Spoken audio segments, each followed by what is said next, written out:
Bonjour à toutes et à tous et bienvenue dans cette vidéo consacrée au partenariat privé. Nous allons nous intéresser ici aux différentes formes que peuvent prendre les partenariats privés et vous donner les bonnes pratiques pour approcher les entreprises et travailler avec elles sur le long terme. Commençons par un focus sur les modes de partenariat les plus classiques avec le mécénat.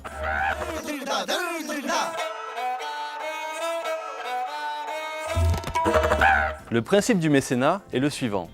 Il s'agit d'un don qu'une personne physique ou morale choisit de faire sans contrepartie directe, hormis la possibilité d'obtenir une réduction d'impôt et évidemment de vous faire apposer son logo ou la mention de son soutien sur vos supports de com.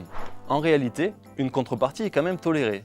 Si elle n'excède pas 25% du don, on parle alors de disproportion marquée. Par exemple, si une entreprise vous donne 1 000 € pour financer votre spectacle, vous avez le droit de lui offrir des places gratuites dans la limite de 250 €. Une personne ou une entreprise peut vous faire un don sans forcément chercher à le faire défiscaliser. Mais si elle le souhaite, sachez qu'une association n'est pas de plein droit en mesure de délivrer un reçu fiscal.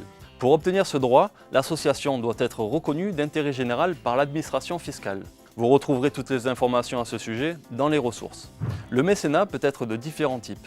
Financier, en nature, de dons matériels, de prêts de locaux, ou par exemple encore de compétences. C'est-à-dire lorsqu'une entreprise accepte de vous mettre gratuitement à disposition un ou plusieurs salariés sur le temps de travail pour vous aider sur des missions définies. Une entreprise peut pratiquer le mécénat en vous apportant directement son soutien, de manière plus indirecte par le biais d'une entreprise ou d'une fondation. Passons maintenant aux autres formes de soutien possibles, le sponsoring.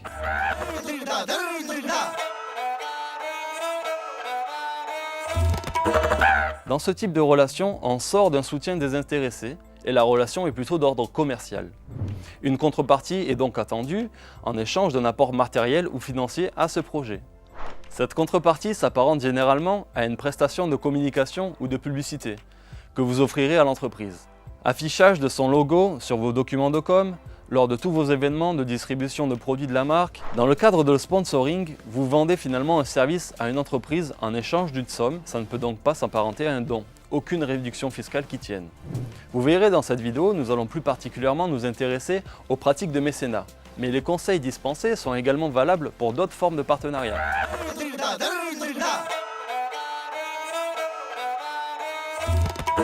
Passons maintenant à la pratique et regardons de plus près quelles sont les démarches à suivre.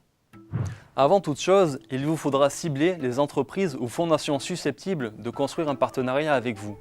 Et cela commencera donc par un travail d'identification des structures qui évoluent dans le même domaine d'activité ou le même domaine d'environnement. Pour mener ce travail, pas de secret. Il faut faire de la veille.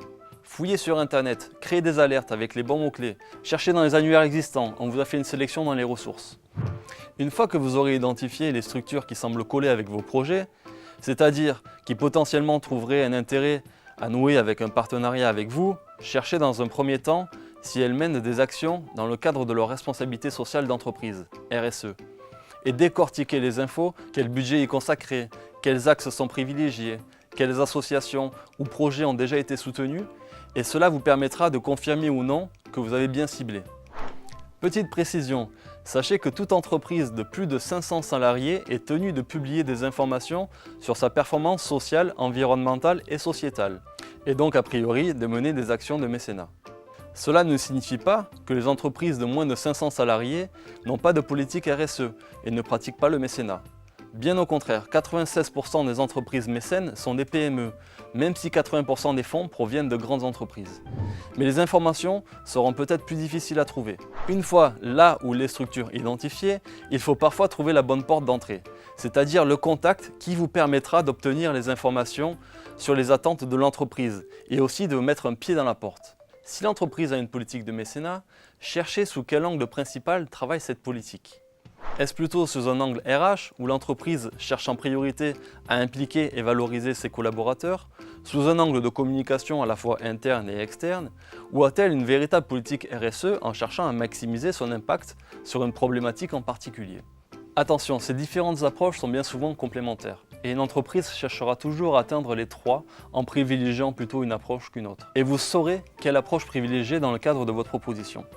En termes de prise de contact, c'est toujours mieux d'être introduit par quelqu'un de l'entreprise. Donc, même si vous trouvez un contact à la direction RSE ou à la com, essayez toujours de dénicher une personne qui vous connaît et serait susceptible de vous renseigner sur les attentes de l'entreprise.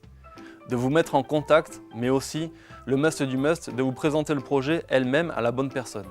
Ne négligez pas pour ça de faire appel à votre réseau, famille, amis d'amis, il y a sûrement un contact intéressant autour de vous. Les réseaux sociaux professionnels sont souvent utiles dans cette recherche. En termes de contenu de partenariat, ciblez au maximum sur des activités et des projets précis qui permettront à l'entreprise de communiquer en interne et en externe sur son impact grâce à son soutien qu'elle vous apporte. Oubliez les titres à rallonge et préférez plutôt les titres courts et percutants. Et ne cherchez pas à vouloir tout de suite. Commencez petit. Créez une relation de confiance avec l'entreprise et vous pourrez ensuite voir une relation de plus grande ampleur. Afin de créer cette relation de confiance, il va falloir chercher à impliquer les collaborateurs. Ayez en tête la question suivante, comment impliquer les collaborateurs de l'entreprise? Mais faites attention, ne vous surchargez pas de travail pour ça. Partez plutôt d'un état des lieux de vos activités et recensez les possibilités. Pourquoi est-ce si important? Si vous permettez à des collaborateurs de s'impliquer, vous leur offrez la possibilité de se sentir partie prenante et de faire partie de l'action de mécénat de leur entreprise. Cela renforcera leur sentiment d'appartenance.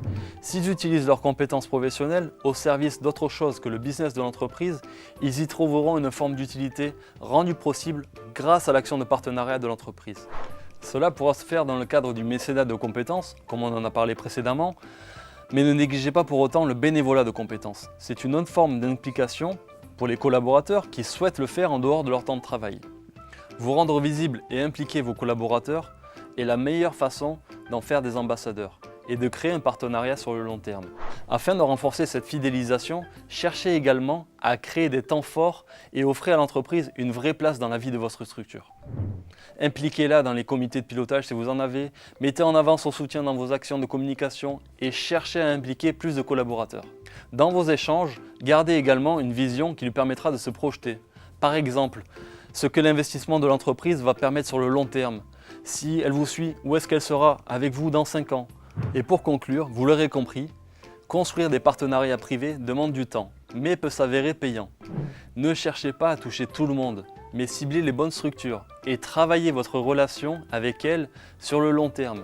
Gardez en tête que les recherches de financement privé, ce n'est pas un sprint, c'est un marathon. Enfin, je vous donne un dernier conseil. Avant de vous engager dans une démarche de recherche de partenariat privé, assurez-vous en amont que l'ensemble des membres de l'association sont d'accord avec cette stratégie.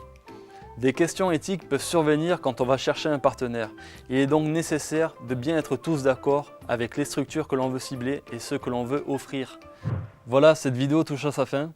J'espère que j'ai pu vous donner toutes les informations nécessaires pour créer de solides relations avec les partenaires privés et je vous souhaite un très bon MOOC.